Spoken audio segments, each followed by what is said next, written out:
Literally 12 तास ट्रॅव्हलिंगमध्येच गेले. मग सांगायची गरज आहे पब्लिकला. बघा किती दमाला झाला ना संचिता. आणि अनाऊन्समेंट करता प्रवाशांच्या गैरसोयीबद्दल आम्हाला दुःखी आहे. ती अनाऊन्समेंट पण केली नाही आज तर.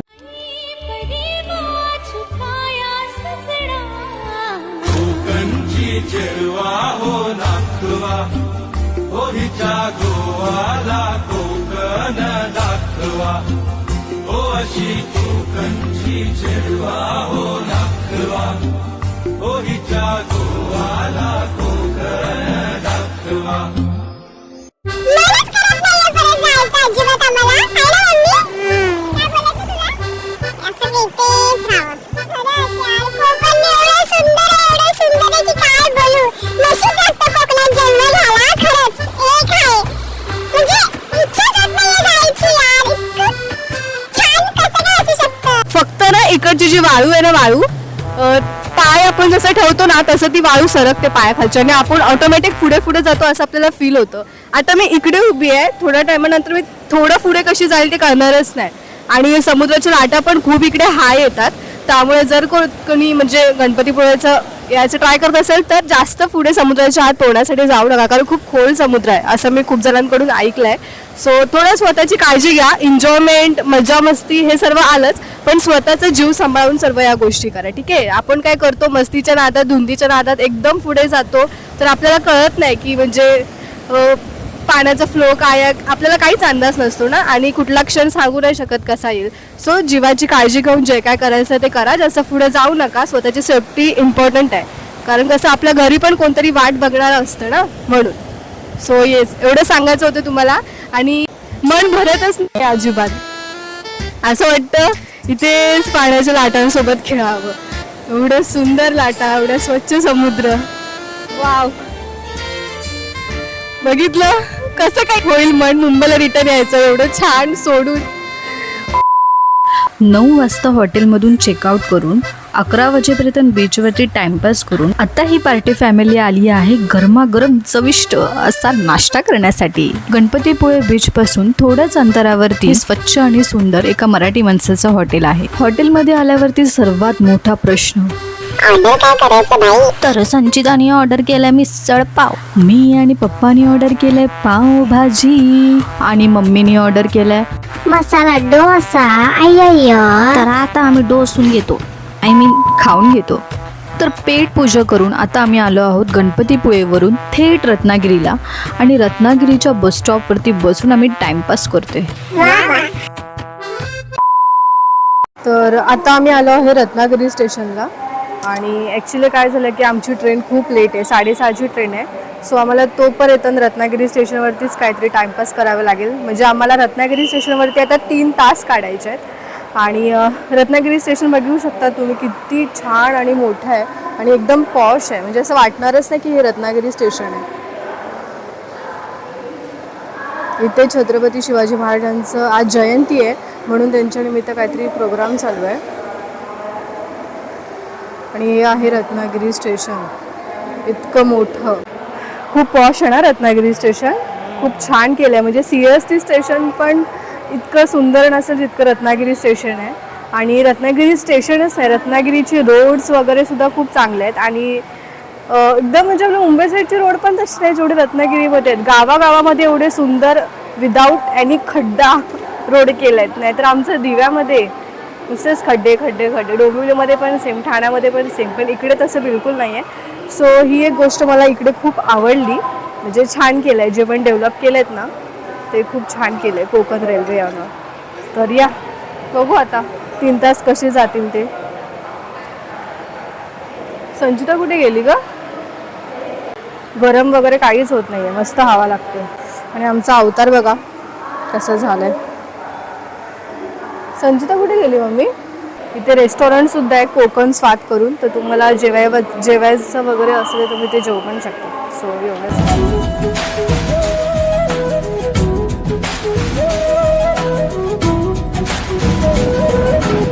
3 hours later.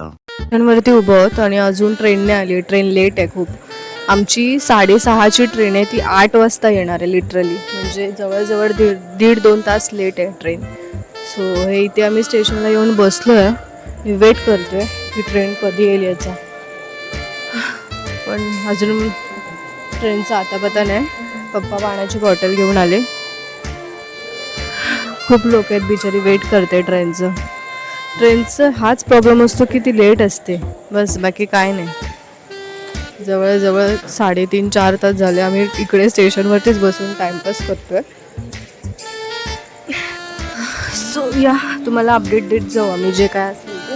लवकर कुडाळलं होती मग अशी आम्ही ॲपवरून चेक केलं तेव्हा. हे असं असतं, ट्रॅव्हलिंग करणं इझी नसतं बॉस, खूप पापड पेलावे लागतात.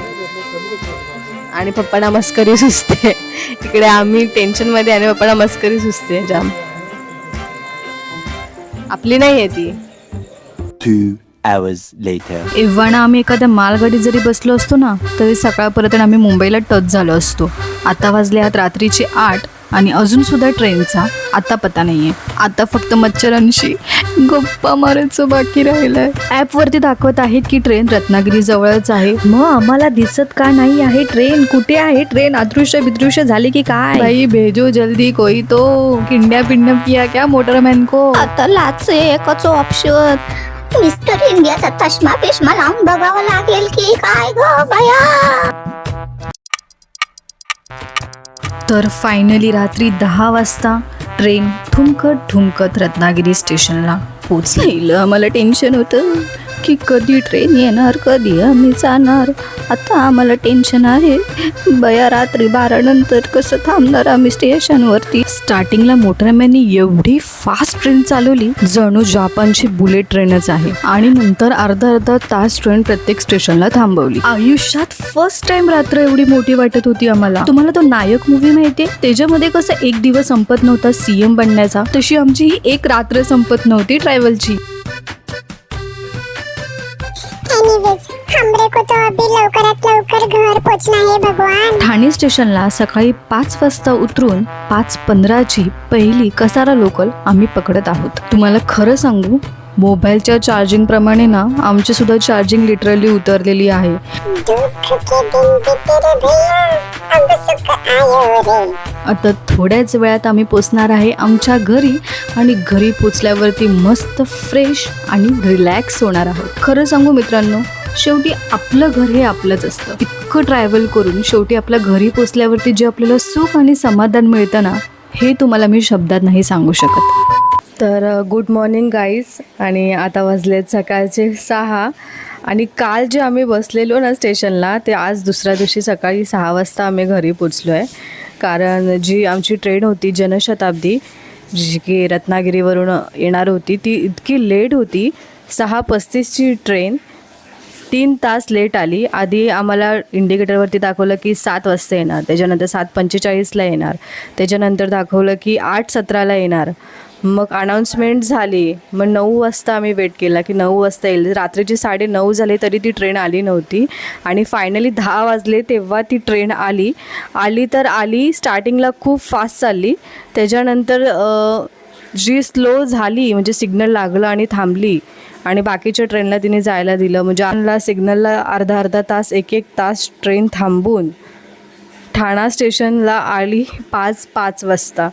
आणि 5:15ची आम्ही कसारा ट्रेन ठाण्यावरून पकडली आणि फायनली इकडे घरी आलो आहे.